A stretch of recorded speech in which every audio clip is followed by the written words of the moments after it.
Good morning class, welcome to class 10th science. आज हमारा topic है ह्यूमन एक्सक्रीटरी सिस्टम।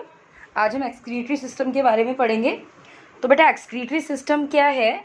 जो भी हमारी बॉडी में नाइट्रोजनस वेस्ट या कोई किसी भी तरीके की टॉक्सिक मटेरियल, ब्लड में जो भी एक्स्ट्रा चीज़ें, टॉक्सिक चीज़ें कलेक्ट हो जाती हैं, वो बॉडी से प्योरीफाई होती हैं, वो बॉडी से मूव आउट हो जाती है, रिमूव हो जाती हैं with the help of excretory system, जिसके लिए हमारे पास फिल्ट्रेशन यूनिट होती है, हमारी किडनी।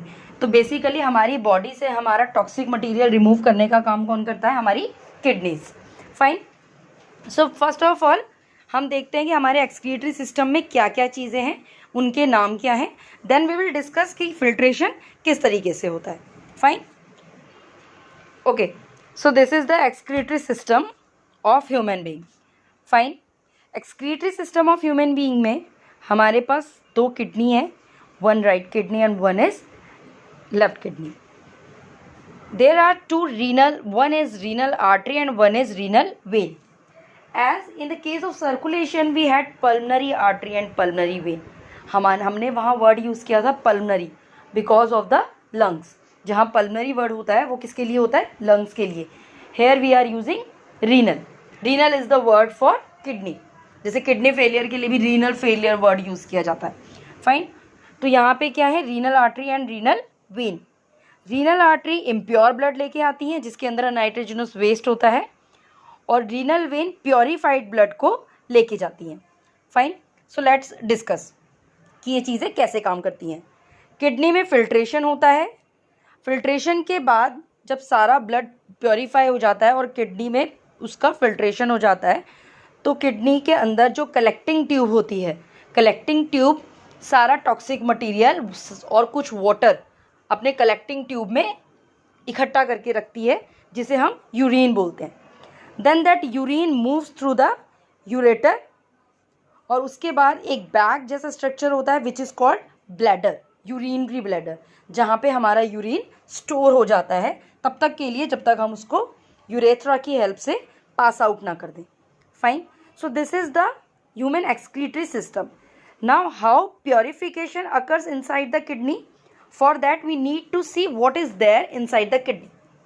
किडनी के अंदर बहुत सारे छोटे छोटे नेफ्रॉन होते हैं। There are around millions of nephron inside one kidney. Around 1.2 millions of nephrons are there inside the kidney. उन्हीं नेफ्रॉन की हेल्प से ब्लड प्योरीफाई होता है और यूरिन फॉर्म होता है।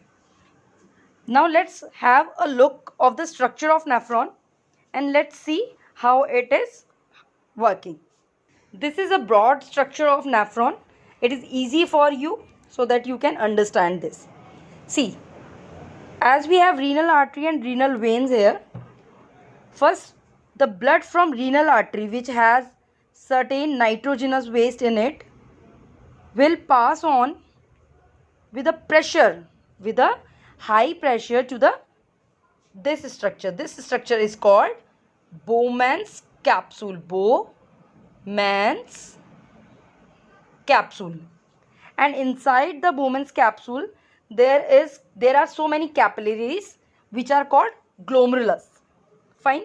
तो रीनल आर्टरी से इम्प्योर ब्लड बहुत प्रेशर के साथ इसके अंदर जाता है, और ग्लोमेरुलस के अंदर उसमें फिल्ट्रेशन होता है। Fine.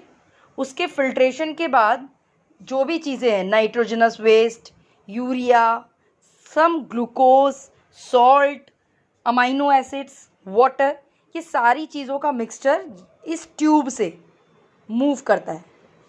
This tube is Henle's loop. इस ट्यूब का नाम है हैनलेज लूप। इस लूप से ये सारा यूरिन जो भी चीज़ कलेक्ट हुई है, सारा वेस्ट मटेरियल, ये इस लूप से मूव करता है। Now what happens while the things are moving through this loop, ये जो रीनल वेन इसके साथ वी कैन से पूरा इसके साथ लिपटी हुई है, इसमें से कुछ ज़रूरी चीज़ें, जैसे सपोज़ करो एक्स्ट्रा वाटर चला गया है, एक्स्ट्रा कोई सॉल्ट चला गया है, और कुछ ग्लूकोज का है, चीज़ें हैं, जो भी चीज़ें हमें रिक्वायर्ड हैं। सपोज़ बहुत ज़्यादा गर्मियों का टाइम है, बॉडी को इतना ज़्यादा वाटर लूज़ नहीं करना है और एक्स्ट्रा वाटर चला गया है, तो वो सारी चीज़ें भी इसमें, बाकी सब कुछ इसमें रीनल वेन में एब्जॉर्ब हो जाएगा। ये जो ब्लड कैपिलरी इससे लिपटी हुई है हैनले लूप से, ये सारी डिफ्यूज़न के थ्रू मूव कर जाएंगी और सारी चीज़ें वापस आ जाएंगी, जिसे हम बोलते हैं रीअब्जॉर्प्शन। रीअब्जॉर्प्शन से क्या हुआ कि कोई ज़रूरी चीज़, कोई काम की चीज़ उसमें एक्स्ट्रा नहीं गई। उसके बाद ये यहाँ से मूव करता हुआ इस डक्ट में चला जाएगा। This duct is collecting duct. अब इस कलेक्टिंग डक्ट में सिर्फ एक नेफ्रॉन से नहीं, सारे मिलियंस ऑफ नेफ्रॉन्स की हेल्प से वेस्ट मटेरियल आएगा and it will collect all the waste material और the we can say urine from each nephron, each and every nephron. So this collecting duct will have the entire urine in it. तो ये हम कह सकते हैं कि एक kidney के अंदर यूरिन फॉर्म हो गया। उसके बाद ये फिर यूरेटर से मूव करेगा, यूरिनरी ब्लैडर में स्टोर हो जाएगा और यूरेथ्रा से पास आउट हो जाएगा। Fine. So this is the excretory system of human being. इसके बाद है हमारा excretory system, not system, we can say only excretion in plants. जो एक्सक्रीशन इन प्लांट्स है, ठीक है बेटा, जो एक्सक्रीशन इन प्लांट्स है it is not very complex और समथिंग। इसमें सिर्फ इतना है कि प्लांट्स भी अपने कुछ वेस्ट चीज़ों को, अपने अनवांटेड चीज़ों को अपनी बॉडी से रिमूव आउट करते हैं जो उन्हें नहीं चाहिए होती, तो उसे हम बोलते हैं उसका एक्सक्रीशन, जिसमें उसका ट्रांसपीरेशन इन्वॉल्व है। जो भी वाटर को वो रिमूव करता है अपनी बॉडी से, एक्स्ट्रा वाटर को उस ट्रांसपीरेशन के through, that is also excretion. और वो जो ऑक्सीजन प्रोड्यूस करके ऑक्सीजन को निकाल दे रहा है, दैट इज़ ऑल्सो एक्सक्रीशन।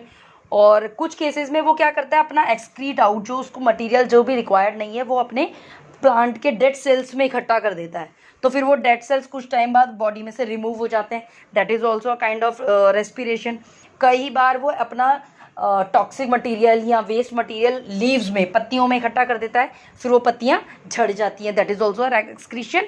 और ये जो गम और ये जो गोंद वगैरह बनती है, गम, या कुछ कई बार आपने देखा प्लांट में से कुछ सैप, लेटेक्स, ये सारी चीज़ें, रेजिन्स, ये सारी चीज़ें प्लांट में से निकलती रहती है। So they all are part of excretion, means this is excretion of plant. Fine. So एक क्विक रिकैप करते हैं। हमारे एक्सक्रीटरी सिस्टम में है kidney, ureter, urinary bladder and urethra. Kidney के अंदर मिलियंस ऑफ नेफ्रॉन हैं जो फिल्ट्रेशन करते हैं, कलेक्टिंग डक्ट में सारा यूरिन कलेक्ट हो जाता है, then it moves out. Fine. I hope everything is clear to you. If any doubt is there you can ask me any time. Okay, thank you. Class 10th science.